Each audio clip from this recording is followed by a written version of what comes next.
I'm going to share my story because I was a planned child. From the day that I was born, my dad had a big plan for me. My dad is a macroeconomic advisor, which means he restructures failing financial systems around the world. He'll go to a country like Bhutan or Rwanda and figure out how to make it financially viable. And he raised me as if I were my own economy. He had this equation in his head. If you put this, and this in there, you'd end up with a happy and successful daughter.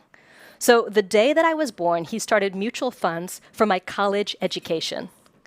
So he started those funds and told me that I could go to school anywhere that I wanted to. And I always knew what an incredible opportunity that I had. And so I was going to take full advantage of it. So every single month, my dad trained me on everything that I needed to do to be a productive member of society. He gave me 4 spreadsheets a month to show me how much he was spending on my education, my allowance, my health care, right? All of those different things. He even had me keep my bank with him. We called it the Bank of Dad.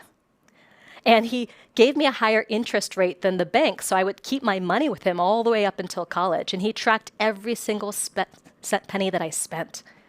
So he had a sense of how I was spending my money because that was really important to him. Now, I even grew up in the planned community of Reston, Virginia. And Reston, Virginia is considered the most successful planned community of its kind in the entire world. It was built and designed so every single house could be within walking distance to bike paths, to a shopping center, to schools. And that's where I grew up. Now, there's only one problem with my dad's plan. There was one big problem. Everything was perfect except for this one big problem. The plan forgot one thing. The plan forgot me, who I was, what I wanted. That didn't fit into the equation. That didn't fit into the balance sheet. You see, I was a born artist.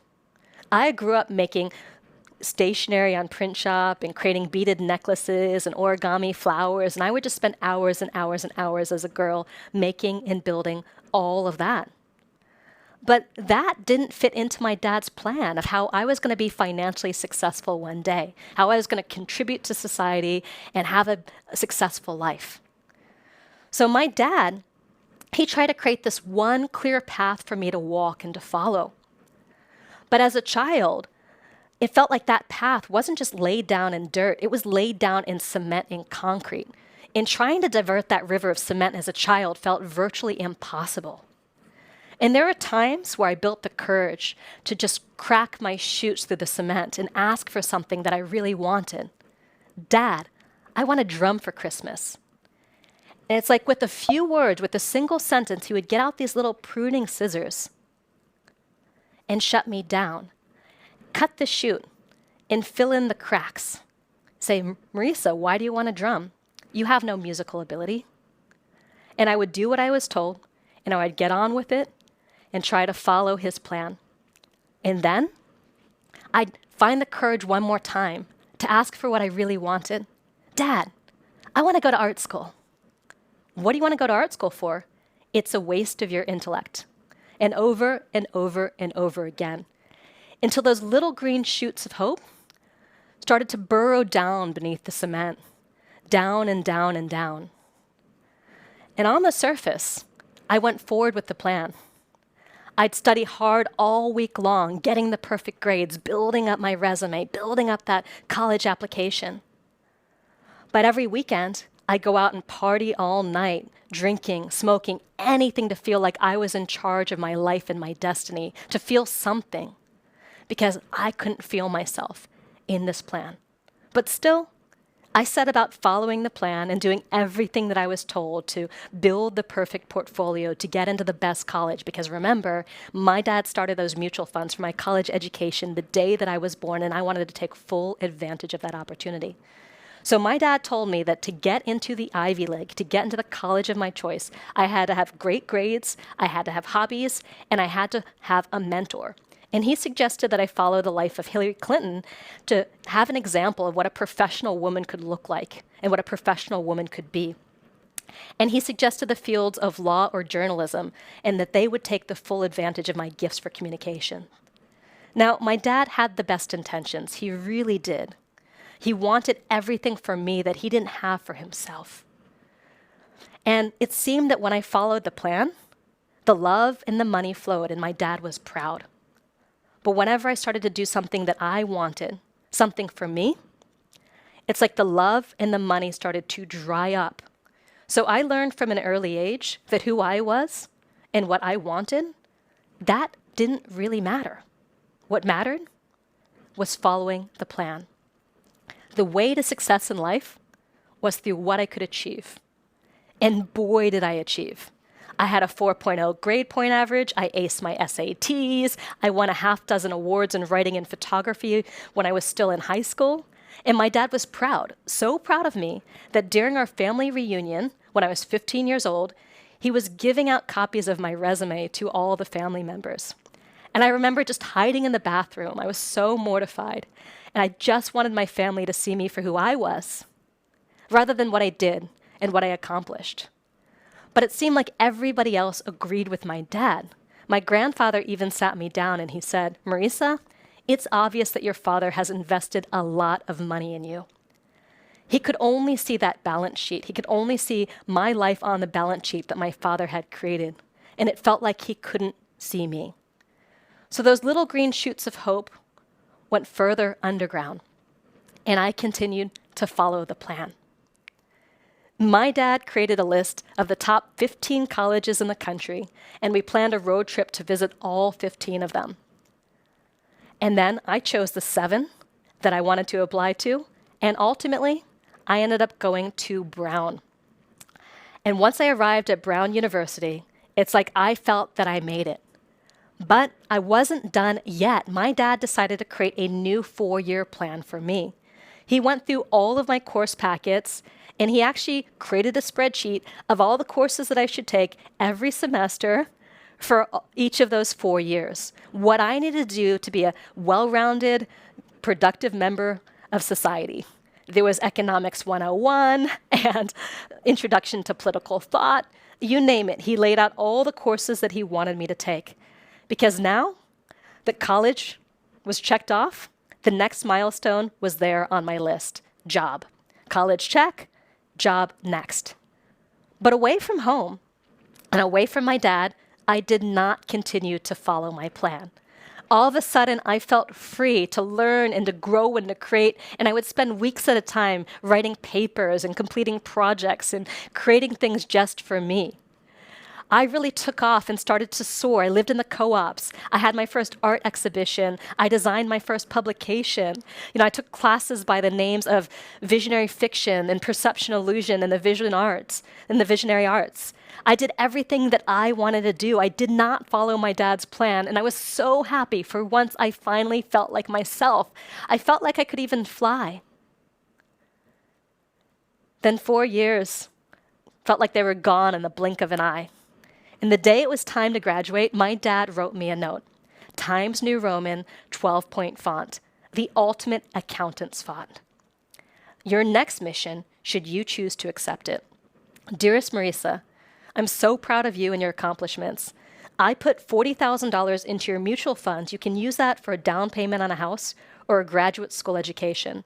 You're on your own now. I trust you'll go work for a well-respected institution.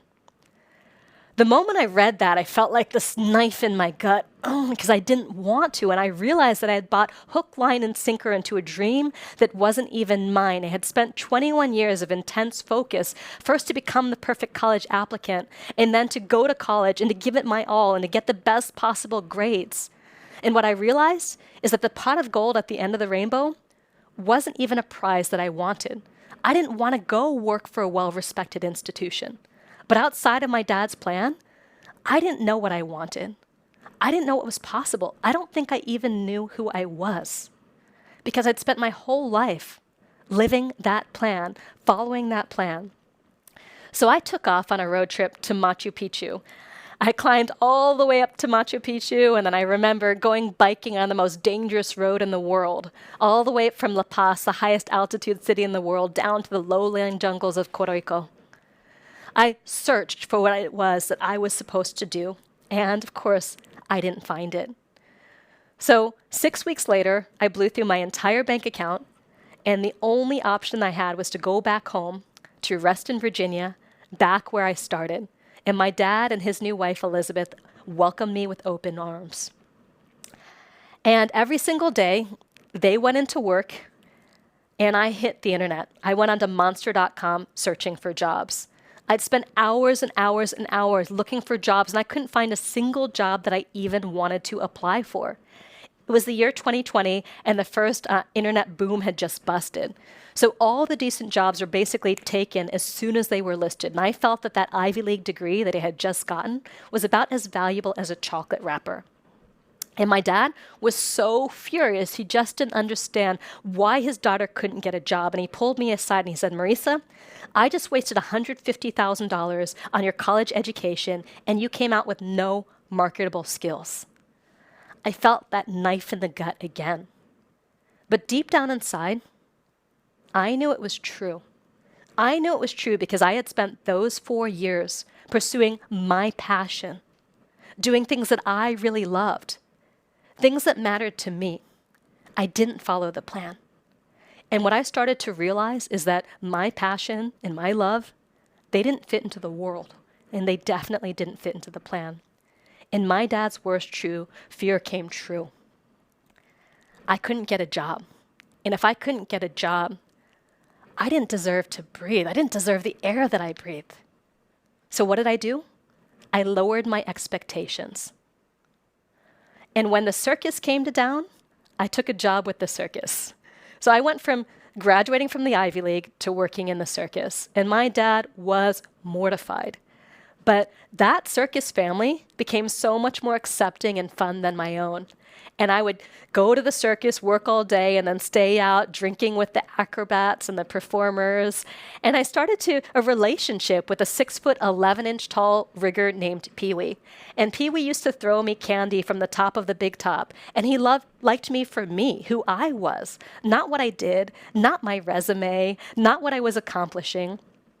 And my dad started to wonder because he went to ask his neighbors, is it normal for a 21-year-old woman to stay out all night with a man and not come home? And his neighbor said, no, absolutely not. And so my dad was absolutely mortified and thought there was something wrong with me.